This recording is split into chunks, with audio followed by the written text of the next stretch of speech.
A warm welcome to A Course in Miracles in Practice. We are your fellow travelers on this path, exploring the transformative power of the Course.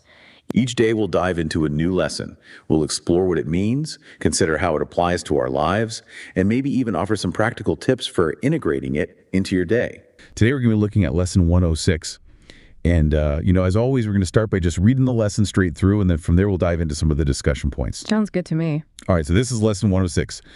Let me be still and listen to the truth. If you will lay aside the ego's voice, however loudly it may seem to call, if you will not accept its petty gifts, which give you nothing that you really want, if you will listen with an open mind, which has not told you what salvation is, then you will hear the mighty voice of truth, quiet in power, strong in stillness, and completely certain in its messages. Listen and hear your Father speak to you through his appointed voice, which silences the thunder of the meaningless and shows the way to peace to those who cannot see. Be still today and listen to the truth. Be not deceived by voices of the dead, which tell you they have found the source of life and offer it to you for your belief. Attend them not, but listen to the truth. Be not afraid today to circumvent the voices of the world. Walk lightly past their meaningless persuasion. Hear them not. Be still today and listen to the truth. Go past all things which do not speak of him who holds your happiness within his hand, held out to you in welcome and in love. Hear only him today, and do not wait to reach him longer. Hear one voice today. Today, the promise of God's word is kept. Hear and be silent. He would speak to you. He comes with miracles 1,000 times as happy and as wonderful as those you ever dreamed or wished for in your dreams. His miracles are true. They will not fade when dreaming ends. They end the dream instead and last forever, for they come from God to his dear Son, whose other name is you. Prepare yourself for miracles today. Today, allow your Father's ancient pledge to you and all your brothers to be kept. Hear him today and listen to the word which lifts the veil that lies upon the earth and wakes all those who sleep and cannot see. He calls to them through you. He needs your voice to speak to them, for who could reach God's Son except his Father, calling through yourself? Hear him today, and offer him your voice to speak to all the multitude who wait to hear the word that he will speak today. Be ready for salvation. It is here, and will today be given unto you. And you will learn your function from the one who chose it in your Father's name for you. Listen today, and you will hear a voice that will resound throughout the world through you. The bringer of all miracles has need that you receive them first, and thus become the joyous giver of what you received. Thus does salvation start, and thus it ends. When everything is yours and everything is given away, it will remain with you forever, and the lesson has been learned. Today we practice giving, not the way you understand it now, but as it is. The longer exercises should begin with this request for your enlightenment. I will be still and listen to the truth. What does it mean to give and to receive? Ask and expect an answer. Your request is one whose answer has been waiting long to be received by you. They'll begin the ministry for which you came, and which will free the world from thinking giving is a way to lose. And so the world becomes ready to understand and to receive. Be still and listen to the truth today. For each 5 minutes spent in listening, 1,000 minds are open to the truth, and they will hear the holy word you hear. And when the hour is past, you can again release 1,000 more who pause to ask that truth be given them along with you. Today, the holy word of God is kept through your receiving it to give away, so you can teach the world what giving means by listening and learning it of him. Do not forget today to reinforce your choice to hear and to receive the word by this reminder, given to yourself as often as is possible today.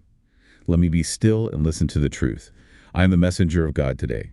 My voice is his to give what I receive. Okay, wow, there's a lot there. Yeah, a lot to unpack. Yeah, it really jumps right into it. At first with the whole concept of the ego's voice versus the voice of truth. Mm-hmm. It paints this picture of the ego's voice being so loud and demanding, right? Like blaring. Yeah, exactly. It's like it's always on. Constantly trying to get our attention. And what's interesting? It talks about the ego offering these petty gifts, things that we think we want. Like we chase after them, Yeah.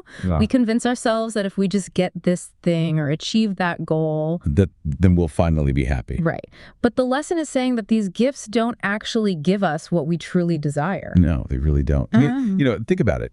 How many times have you gotten that thing that you thought you really, really wanted? Uh-huh. And then it's like a week later, Pooh. the excitement's gone. Yeah, and you're on to the next thing. Right, exactly. The ego's promises They just don't deliver that lasting fulfillment. And that's where the voice of truth comes in, right? Mm-hmm. This quieter, more powerful presence. The lesson emphasizes stillness as the key to hearing it. Yeah. Be still and listen to the truth. It says that over and over again. Like it's really driving that point home. And I think it's because in our busy lives, we rarely just stop and be still. We're always doing, always thinking, always plugged in. But it's in those moments of stillness when we quiet the mental chatter that we can actually create space to hear something deeper. Yeah, I've definitely had those moments where, I'm struggling with a decision or feeling overwhelmed. And then I go for a walk or just sit in nature. Uh-huh. And suddenly, out of nowhere, this clarity emerges. That's it. That's that voice of truth cutting through the noise. Exactly. And it's not always a voice in the literal sense. It might be a feeling or a deep knowing. Right. An intuition. Yeah. And it feels different than the ego's voice. It's calmer, more certain. And so much more powerful because it's coming from a place of truth, not fear or lack. Mm-hmm. And speaking of a shift in perspective, the lesson also talks about giving and receiving in a completely new way. It does. It challenges that whole egoic idea that giving is about loss. Like if I give something away, I'm going to have less. Right. But the Course is saying that true giving is an extension of ourselves. It's about recognizing that we're all connected and that what we give is never truly lost. And it's fascinating because the lesson suggests that in giving, we actually receive. Yeah, it's not a zero-sum game. Think about those times when you've given a genuine compliment or done something kind for someone without expecting anything in return. Uh-huh. Doesn't it make you feel good? Absolutely. There's a joy that comes from that kind of giving that's hard to describe. Right. It's like something expands within us. It's not about depletion, it's about abundance. It's about recognizing that we have an unlimited capacity to give and receive love and kindness. And this ties into that idea of a ministry of truth that the lesson mentions. Yeah. Which can sound kind of formal and religious, but I don't think it's meant to be taken literally. No, I agree. It's more about how this inner listening, this connection to the voice of truth, naturally expresses itself in our interactions with the world. Like a ripple effect. Exactly. Yeah. So instead of approaching situations from a place of ego, fear, or judgment, we start to respond with more understanding and compassion. Right. It's like someone cuts you off in traffic, and instead of getting angry, you think maybe they're having a really bad day. Or maybe they just didn't see you. Yeah. And so you choose to let it go.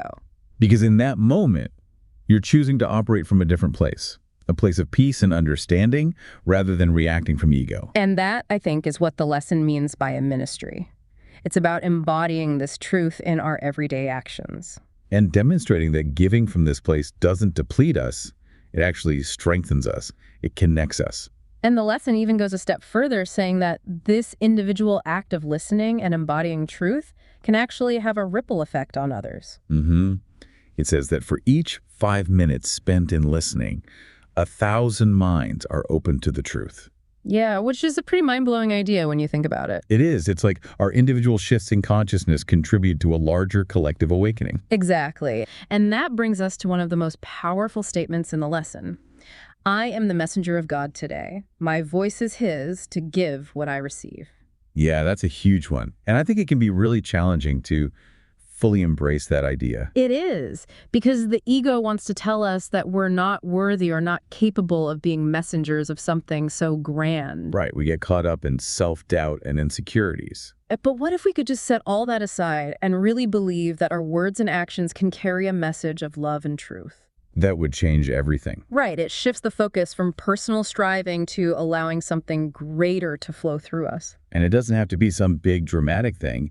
It can be as simple as choosing to speak kindly to a stranger or offering a helping hand to someone in need. Aligning our actions with that deeper truth we're hearing within. And finally, the lesson talks about circumventing the voices of the world. Right. It tells us to walk lightly past their meaningless persuasion and to hear them not.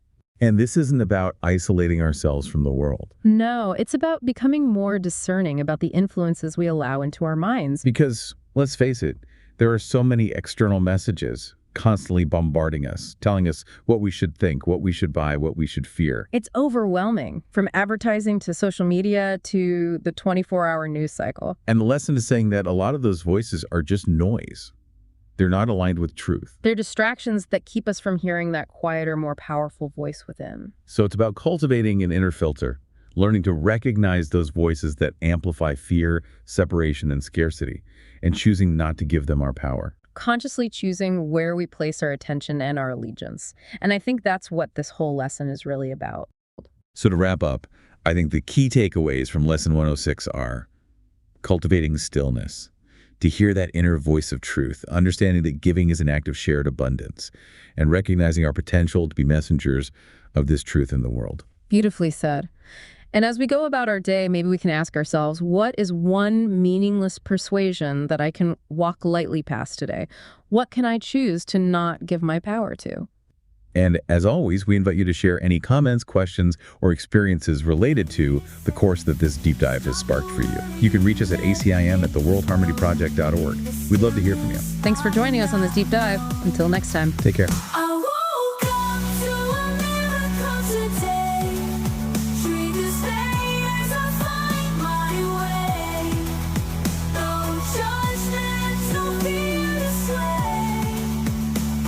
Peaceful state, I'll